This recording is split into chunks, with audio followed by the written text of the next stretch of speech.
दोस्तों नमस्कार, मैं हूं आर्किटेक्ट अशोक गोयल। मैं लंबे समय से वीडियो बना रहा हूं। 1100-1200 से ज़्यादा वीडियो मेरे यूट्यूब पर उपलब्ध हैं। आमतौर पर मेरे वीडियो आर्किटेक्चर और शिक्षा पे होते हैं। मैं काउंसिल ऑफ आर्किटेक्चर के भूतपूर्व प्रेसिडेंट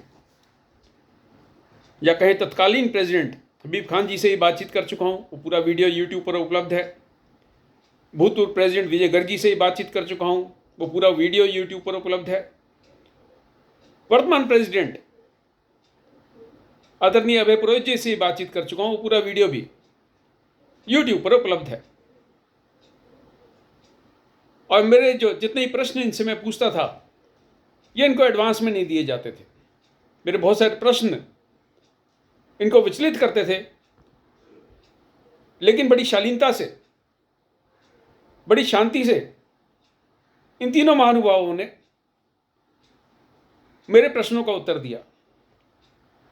मेरे से असहमति भी जताई। उसके बावजूद भी ये बातचीत छोड़कर नहीं गए। बातचीत में डटे रहे। जो भी इन्होंने मेरे प्रश्न का समुचित उत्तर समझा वो दिया।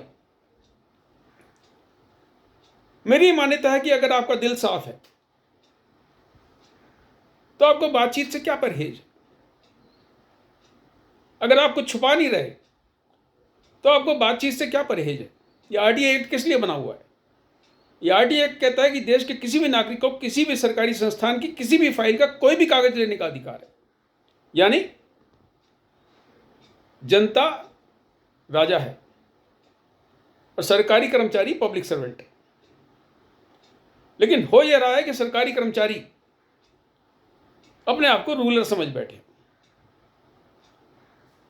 मैंने जब ये बात सामने लाई कि आर्किटेक्चर के लिए जो एग्ज़ाम होता है नाटा, उसके हेल्पलाइन के लिए सिर्फ आपने एक ही फ़ोन नंबर दे रखा है अखबार में।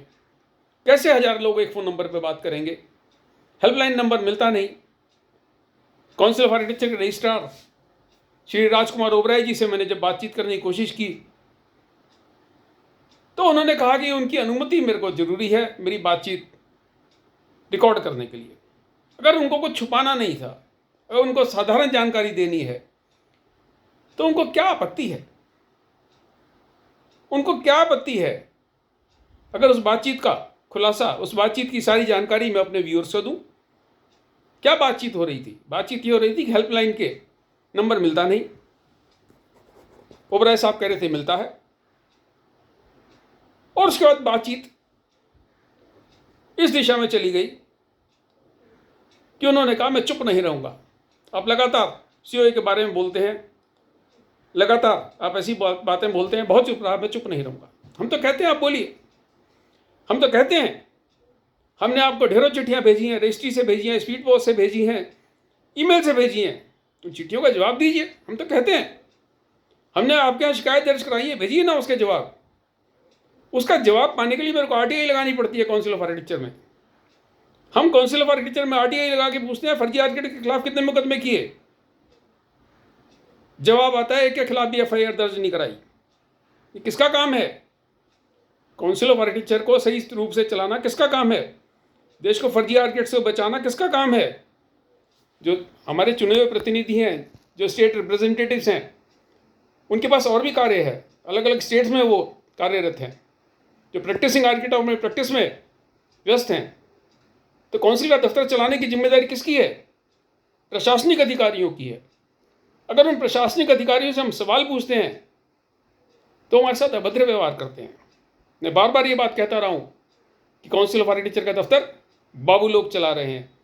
और काउंसिल ऑफ आर्किटेक्चर के जो चुने हुए प्रतिनिधि हैं, चाहे आईआईए के हों, चाहे एजुकेशनल इंस्टीट्यूट के हों, चाहे सरकार के नॉमिनी, जो विभिन्न स्टेट से नॉमिनी होकर आए हैं, उनको इस बात को देखना होगा कि काउंसिल ऑफ आर्किटेक्चर की जो गतिविधियां हैं उसमें पूरी ईमानदारी बरती जाए। जो आर्किटेक्चर एस्पिरेंट्स हैं उनको हम आकर्षित करें। हम उनको आकर्षित करें कि हम आपको सारी सुविधाएं देंगे, आप इंजीनियरिंग में मत जाइए, चार्टर्ड अकाउंटेंसी मत जाइए, हमारे साथ आइए, हमारी उंगली पकड़िए, हम आपको आगे बढ़ाएंगे। और हम क्या कर रहे हैं? हम उनको लानत भेज रहे हैं। मैं बार बार लगातार मेरा प्रयास है कि मैं फ्यूचर आर्किटेक्ट से, युवा आर्किटेक्ट से संपर्क में रहूं, उनकी समस्याएं जो आप लोगों तक नहीं पहुंचती मैं पहुंचाऊं। मेरे को लगभग 45 साल हो गए जर्नलिज्म करते हुए। ये मेरी पीछे रखी हुई आप किताबें देख रहे हैं, आर्किटेक्ट की डायरी, यहाँ वहाँ की, इधर उधर की, इसमें मैंने ढेर सारा विवरण दिया है अपने पुराने लेखों का। दैनिक हिंदुस्तान में रेगुलर कॉलम लिखा, देश की हर पत्र पत्रिका में मेरे हिंदी अंग्रेजी में लेख छपे। भ्रष्टाचार पे नियमित रूप से लिखा। बतेरे लोगों ने मेरे को धमकाया, बतेरे लोगों ने डराया, बतेरे लोगों ने कहा डिफेमेशन का केस करेंगे। मैंने हमेशा सबको चुनौती दी है और नए महानुभावों को भी मैं चुनौती देता हूँ कि आप कीजिए मेरे पे डिफेमेशन का एक केस। आपकी बेईमानियाँ, आपके भ्रष्टाचार को उजागर करूँगा, लगातार उजागर करता रहूँगा जब तक नीली छतरी वाला मेरे सर पे हाथ रख के बैठा है, जब तक दो टांग वाले किसी जीव से नहीं डरता, चाहे वो सरकारी कर्मचारी हो, सरकारी अधिकारी हो। शुभकामनाएं, नमस्कार।